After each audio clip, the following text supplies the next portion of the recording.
go ahead, put in your password again, and now you're ready to get started. Okay. Now this first part is web contacts. Remember, we skipped it before, so if you wanted to go back and find the people you wanted to connect with, you can. So it is suggested to add some connections to some of your peers and check the directions to see what you need to do. So let's go ahead and get started. So go under profile, okay, and first of all you can add a picture, and make sure it's a professional picture. Make sure that your head is seen, like large enough in the picture that it is easily seen. It's a good professional one that future employers would want to see, and so on. You can go ahead and add in any positions you have. I know it's difficult if you're a student, but we'll come back to that in a minute. What I want to focus your attention on is right here. It says 15% completeness. Now, it is very important that you get that 15% higher, to all the way to 100. In my research, I found a really good website by Mashables, 13 essential tips for landing a job in LinkedIn. Okay, so it's really important. Their first tip: complete your profile 100%. Okay, so that's important. Next, add a compelling headline. So something out of the ordinary that differentiates you from the others. And that could be in your summary as well. Past and current job positions. Give and receive recommendations, which I'll show you. Connect with everyone. Okay, even though you may not think you would have a good connection with that person, connect, because you don't know who they might know.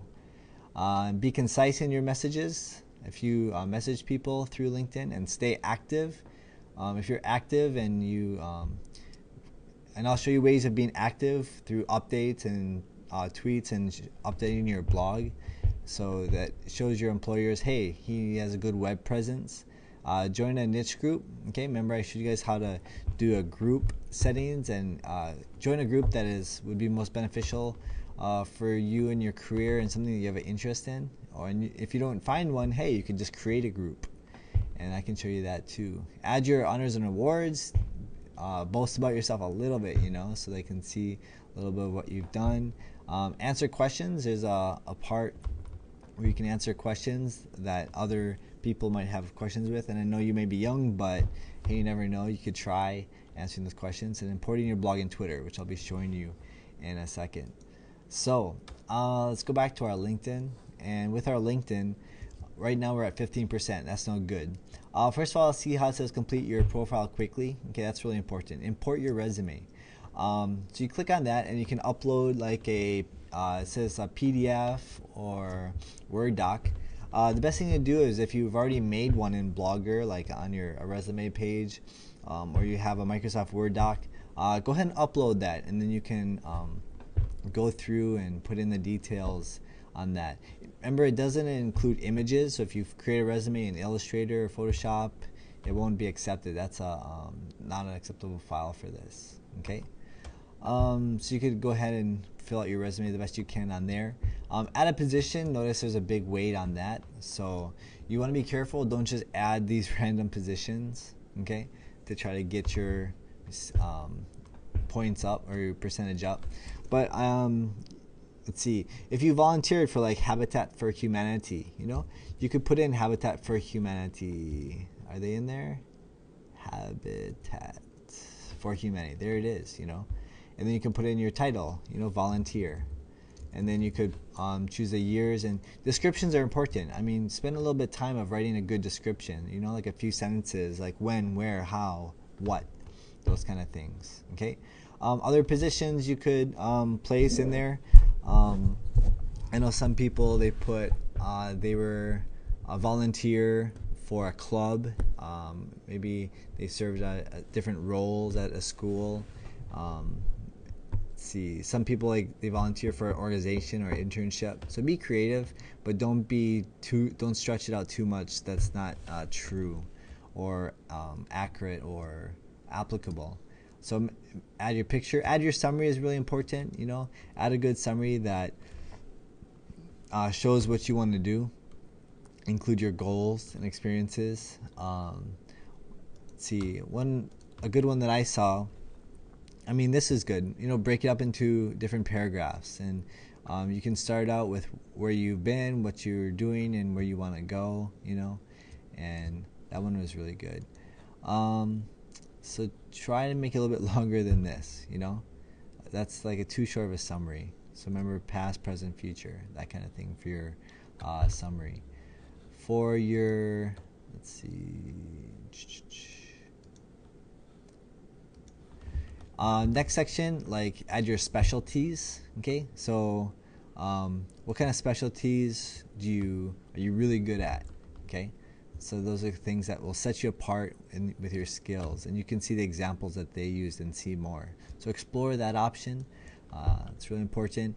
Here's the big one: ask for recommendation, and there's no limit to how many recommendations you can get.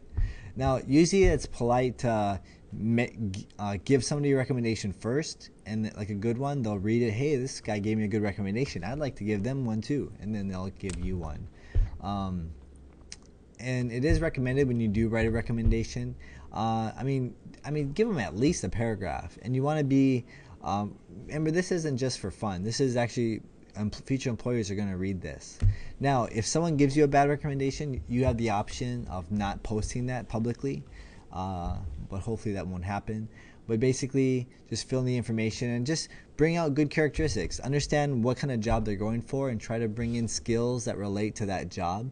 And then try to be specific, or share examples of ways that you've seen, like specific examples of ways you've seen that person and why you'd recommend them for a job or whatnot. So now if you're wanting to get a recommendation, okay, you can ask somebody. So you can click here in the middle, and then you can ask somebody, like see request recommendations right here, and then you can request. Now, you can only request if you have a connection with that person. And remember, you have to go back to the home page and request a connection with somebody.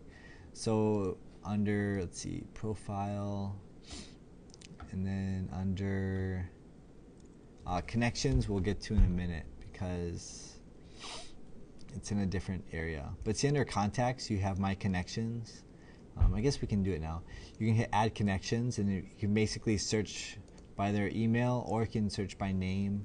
Okay, so see there's colleagues and classmates, and so these are a lot of ways that you can search for that person through there. So let's go back to your profile. Okay, so you can add a position. Okay, you have your recommendations, no connections, so you need to add those. Website, you could add like your blogger or a portfolio website, or a blog. Twitter, okay, that's really important to add a Twitter, because if you add a Twitter account, those tweets will automatically be seen on this page, and so a future employer, when they view it, they'll see your tweets on a little sidebar as well. So that's pretty important. Your summary, again, that's important, and you can go ahead and fill in this information right down here. And I mean, fill in as much as you can or want to, as appropriate. And so at the bottom there. So that's your profile, and then you can view your profile, and then you can view your contacts. And again, you need to join a group. I mean, at least one group, so at least you're connected with other people that you can help with. And then here is the section when you're ready for a job, you can go ahead and find a job. So that's a quick overview of what LinkedIn can do for you and how to navigate through it. And I really hope that you apply these principles and help you get a job in the future. And there's a lot of one thing that's cool is Amazon, like they're connected with it. You could add in your reading list and hopefully choose some books that make you look really smart.